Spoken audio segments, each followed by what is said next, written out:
नमस्कार दर्शक बंधु जय जगन्नाथ। यही भिडियो ओडिया जीके क्वेश्चन आनी चलतु भिडियो को स्टार्ट करवा।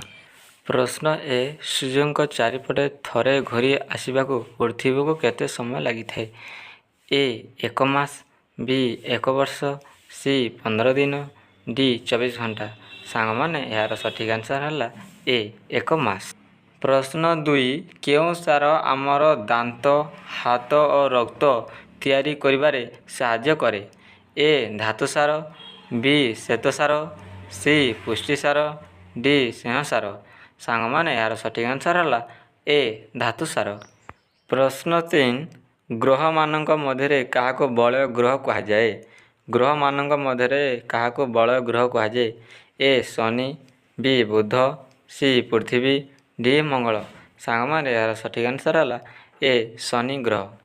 प्रश्न 4 क्यों जल को उत्तम पानीय जल कहवा? ए कूओ, बी नदी, सी झरणा, डी नलकूप। सांग माने यार सठिक आंसर है डी नलकूप। प्रश्न 5 क्यों सार शरीर को ताप शक्ति, बल और शक्ति जगै थाए? ए स्नेह सार, बी पुष्टि सार, सी धातु सार, डी श्वेत सार। सांग माने यार सठिक आंसर है डी श्वेत सार। प्रश्न 6 शरीर समस्त कार्य कहा द्वारा परिचालित हुए? ए मस्तिष्क, बी गड़, सी हाथ, डी मेरुदंड। सांग माने यार सठिक आंसर है ए मस्तिष्क।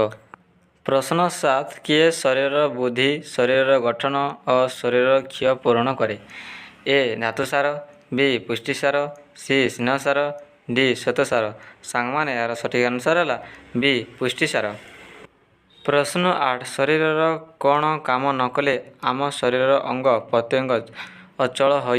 ए स्नायु, बी पाकस्थली, सी फुसफुस, डी हृदपिंड। सांग माने यार सठिक आंसर है ए स्नायु। प्रश्न 9 क्यों आम शरीर दूषित रक्त परिष्कार हुए? ए फुसफुस, बी धमनी, सी हृदपिंड, डी शिरा। सांग माने यार सठिक आंसर है ए फुसफुस। प्रश्न 10 तकटा सबुज परिबा कमा फल दुर्ग और सकाल सूर्य किरण आदि रे यथेष्ट परिमाण रे कौन थाए? ए जीवसार, बी श्वेतसार, सी धातुसार, डी स्नेहसार। सांग माने यार सठिक आंसर है ए जीवसार। प्रश्न 11 बात ज्वरर बाहक किए? ए मशा, बी माछी, सी मूषा, डी एंडो। सांग माने यार सठिक आंसर है ए मशा। प्रश्न 12 किए मस्तिष्क को खराब पठाए? ए शिरा, बी रक्त, सी स्नायु, डी धमनी। यार सठिक आंसर है सी स्नायु। प्रश्न 13 कौन काम न कले मनीष पागल हो जाए? ए अग्नाशय, बी रक्त, सी स्नायु, डी मस्तिष्क। सांग माने यार सठिक आंसर है डी मस्तिष्क। प्रश्न 14 किए आम शरीर रक्त संचरण केन्द्रस्थली? ए अग्नाशय, बी फुसफुस, सी हृदपिंड, डी मस्तिष्क। सांग माने यार सठिक आंसर सी हृदपिंड। प्रश्न 15 पनीपरिया को अत्यधिक सिझेले कौन नष्ट हुए? ए धातव लवण, बी विटामिन, सी स्नेहसार, डी पुष्टिसार। सांग माने यार सठिक आंसर है बी विटामिन। प्रश्न 16 उद्भिदर केउ अंश खाद्य संग्रह करे? ए पत्र, बी फल, सी मूल, डी कांड। सांग माने यार सठिक आंसर है सी मूल। प्रश्न 17 प्लेग रोग कहा द्वारा व्यापे? ए माछी, बी मशा, सी डिंक, डी मूषा। सांग माने यार सठिक आंसर है डी मूषा। प्रश्न 18 रक्त रे थिबा अदरकारी तरल पदार्थ किए छाणी बाहर करिथाए? ए हृदपिंड, बी पाकस्थली, सी वृकक, डी यकृत। यार सठिक आंसर है सी यकृत। प्रश्न 19 सीमेंट कारखानार सीमेंट गुंड क्यों रोग सृष्टि करे? ए जखमा, बी हईजा, सी धनुष्कांकर, डी पोलियो।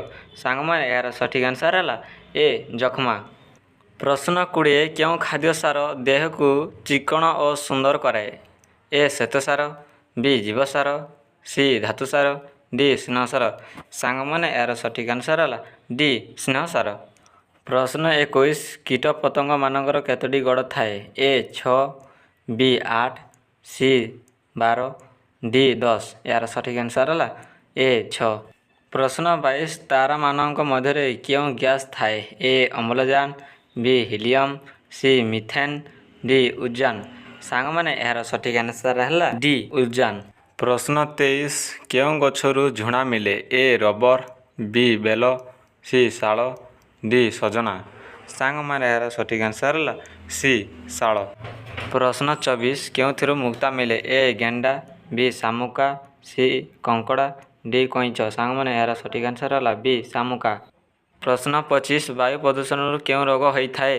ए श्वास रोग, बी प्लेग, सी फाइरेलिया, डी मलेरिया। सांग माने यार सठिक आंसर है ए श्वास रोग।